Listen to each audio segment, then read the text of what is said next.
our conversations on the press conference that was held by the minority, led by their ranking member on the Defense and Interior Committee. Vice Chairman of that committee, Honorable Peter Lanchini Tobu, joins us on the line. Honorable, good morning, and thank you very much for your time. Good morning, Sana. How are you? I am doing well, and I hope you are doing well too. I'm very good. Greetings to our cherished listeners as well. Are you in town, or you have traveled to the constituency? No, I'm still here. I'm in Accra. Okay. And nice to hear from you. First, I want your views, because you have a security background. You rose to a very high rank in the Ghana Police Service before you decided to depart it and join politics actively. And I'm sure you've had the opportunity of watching the video of that press conference. What are your observations? Thank you very much. With my experience over 25 years within the security ecosystem, from Ghana to the United Nations, I think that I was very surprised listening to the ranking member of the Defense and Interior Committee of Ghana's Parliament making public pronouncement on matters of security that he never shared at the committee level, where he has access to the ministers. The Defense and Interior Committee, in other words, every committee of Parliament has oversight role. It is a governance structure that we adopted as a country. So the committee has oversight role over the Minister of Defense and the Minister of Interior and the Minister of National Security. So if you think that you have issues, and you are a ranking member, recently we had a meeting with the Defense Minister, we had a meeting with the Interior Minister, and normally what you do is that if you have issues of this nature, you present it before the ministers and ask for explanation. What have you done? Are you even aware of it? If they are aware of it, what steps have you taken? At the point that you want to go to the media, you go to the media with something that you think that the minister is not doing right. That is oversight. But what he has done, and I'm not surprised with the response from the president. The president is very excited because, there is somebody, even the member of parliament, who has so much information. No. Let's coordinate. NACOG, NIB, CID, everybody, IOCO, everybody come together. Listen to the Honorable Minister of Parliament, the ranking member. Listen to him. Take information. Let him brief you and try as much as you can to nip this in the bud. Because we are talking about drugs. In our democracy, it's a serious matter. We've gotten experience in this. I was in this country when drug turned into Kokote under the MPP government. So for him to have come to the public domain with issues that were never told the ministers, or he never briefed them on it, I think that it is quite not a good thing to talk about. That is not the practice. The protocol established over the years at the Defense and Interior Committee level is that when you pick issues of this nature, you invite the ministers before the committee and hear from them. Because at that committee, we don't do too much partisan politics. The spirit of Ghana governs us, and we look at national security as a whole. We are so patriotic at that level. So when we enter into that committee meeting at any point in time, we put our partisan colors behind the door. So I was surprised. Because, look, if I tell you the kinds of things that happened under Nana Addo Akufo-Addo in the security sector, and with my background, you never found me holding a press conference talking about it. Today, as we speak, we still have 2 aircrafts at the Air Force base, at the airport. They landed at the last minute of their tenure. These aircraft landed. Whatever they brought, we don't know. The pilots have disappeared. The aircraft are still there up to now. A serious security matter. Really? But I've come out to say all these things, but it's not necessary. He is the same person who talked about the fact that some 15 generals were being asked to go home by the president. But he has forgotten that under their regime, the chief of defense that was made to overstay, the chief of defense who is supposed to go for promotions to be activated and colonels can become brigadier generals, he overstayed and the promotions got clocked in the system. People could not progress. A lot of colonels will have to go home, and they were very bitter. These are matters, structural challenges within the system that were created by the administration. We never came out to talk about it. Because if we invite you as a minister, we'll tell you that committee is a special committee with a lot of expertise. We'll tell you these are the dangers with what you are doing. Honorable Minister, can you do something about this? We are talking about national security. Let's not politicize everything. But what he has done, it is quite unfortunate. But I think that he's gotten a lot of information. He's going to assist the NIB, IOCO, and the CID for them to nip this in the bud. So we applaud him for coming out. It's just that the avenue he has used is what is quite strange to the committee. But come what may, the president has directed, and so rightly done. So you're saying he could have used the committee level to communicate this information and it will be acted upon? Come again? You're saying that he could have passed this information to the security agencies using the committee? The standard practice at the committee level is that as a member of the committee, and we agree that we don't do partisan politics there, when you get something that has to do with national security, we come together and decide, this one, is it the Minister for National Security who will have to come and answer? Is it the Minister of Defense? Is it the Minister of Interior?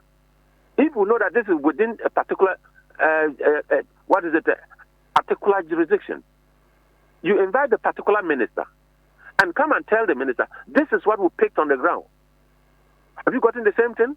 If he says yes, what are you doing about it? And let the minister tell you the approach of government on the matter. If you disagree, you share ideas. If later on you want to come and tell the public, yes, the government is doing this, but you think that is not right, and you told the government this is the right way to go. I mean, this is politics outside, no problem.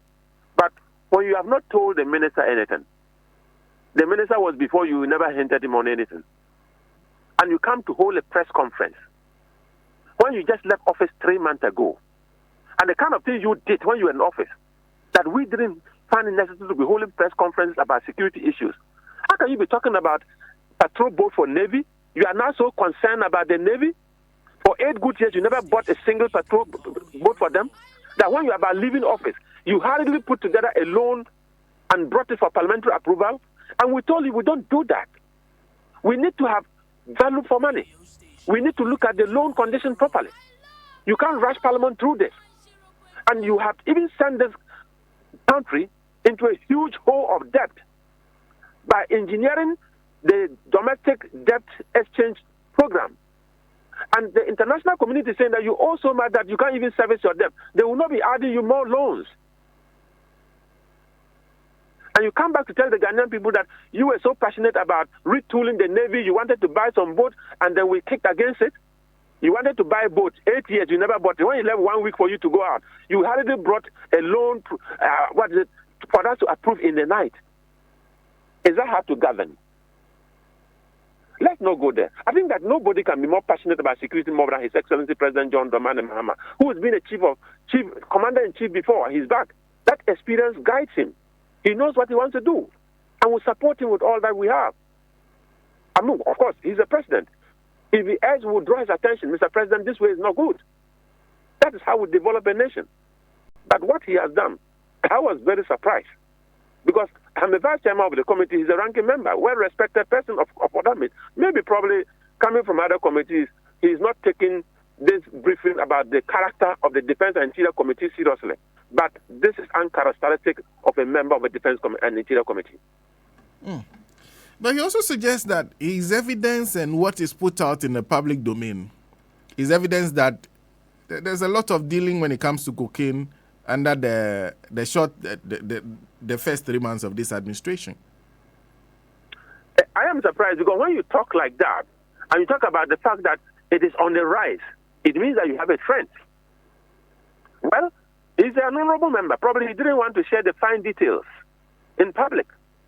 And now that he has the opportunity to go and share the fine details, he might help the security agencies to nip this in the bud. Because drug in a democracy is not a good thing. Drug for development is not a good thing. So let's allow him. If he has the fine details, he will share them with the security agencies and support them for all of us to be able to put this country on a safe track so that the peace and security of this country will never be compromised, whether it's through drug or whatever.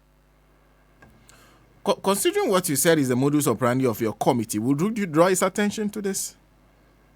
He's quite aware. Whatever inspired him to do what he did, he knows better. And I think that the best thing for us to do is to allow him to support the security agencies to nip this in the bud, because he carries a lot up his sleeves we do not know. And he had access to the Minister of Interior, he had access to the Minister of Defense. He never shared with them, but he opted to share with the public. And the public cannot help you. We are people who are in charge of these things. They have been appointed, and they have been paid to do the job. So please give them the details, and they will do that job for all of us. But did you say we have 2 aircrafts currently on the tarmac at the airport? They can't find the pilot. We have 2 aircraft currently at the tarmac. During their last minute 10, they landed in this country. The pilots disappeared. Up to date, we can't find them. And those aircraft, I can tell you, gradually they will become scrap because you can't fly them again. What did they bring? What was offloaded from those aircraft? Where did they carry them to? Where did the pilots go? But at that material moment, we were not in charge. They were in charge. We didn't make noise. The aircraft are still there. They are still there as I speak to you. They can't fly. We don't know where the pilots went to. You fly aircraft from wherever it is, Caribbean, and landed in Ghana, and the pilots disappeared. What did they bring for you? It shouldn't. About security, we don't do too much partisan politics with it. We shouldn't be press happy with matters of security. No, that is not the right thing to do. Oh. The kind of things that we had under our sleeves when they were in power, but for the safety and security of this country, for national sovereignty, we never bothered to spill the beans so much. We deal with the various ministers, and they were very professional. Sometimes they admit what it is. But if this is how he wants to start as a ranking member, probably we will deal with him as he deserves. Honorable, this matter of the aircraft, did you bring it to the attention of the minister at the time? No, this was at the time that we're not even in power. I mean, we're not in power. That was the holidays period. Election that came that transition zone. That was not. That was okay. This committee was just formed, and I'm telling you something as a security person that this has happened, and I could have made a lot of noise at that time. As now I'm talking to you, you are media people. You can follow up. The aircraft are still there. I see, because aircrafts are not cheap. Nobody will leave their aircraft. Even car, people will not leave their car and run away like that. But brother, if you go and carry something that is worth $1 million, and then your car is 200,000 Ghana cedis, I think that if you succeed in taking what you want from that car, you can abandon the car and run away. You got it? Somebody say if you don't get it, you can get away. That's on a lighter note. Honorable, thank you very much for speaking to You're us. welcome. That's Honorable Peter Lanchini Tobu, Vice Chairman, Defense and Interior Committee of Parliament, speaking to us. He says this is alien to the workings of their committee, that his ranking member, what he should have done is to draw the attention of the chairman of the committee. The minister will be invited. He puts out these details to the minister. The minister will then take up the matter, give it to the security agencies. They will investigate, because security matters are not matters to play partisan politics with. So these are issues that they address in a different forum. He says the things that they have heard, if they wanted to organize press conference, there would have been a different problem. But they did not organize press conference. He gave us one hint. If you're looking for aircraft to buy on the cheap, speak to Airport Company Limited. Let them auction the aircraft for you. So this one, I think what we will do is that we'll try and find out, because it's coming from him, and he's one person who doesn't take his words lightly. He's not a politician who just says anything anytime. He was a high-ranking security officer.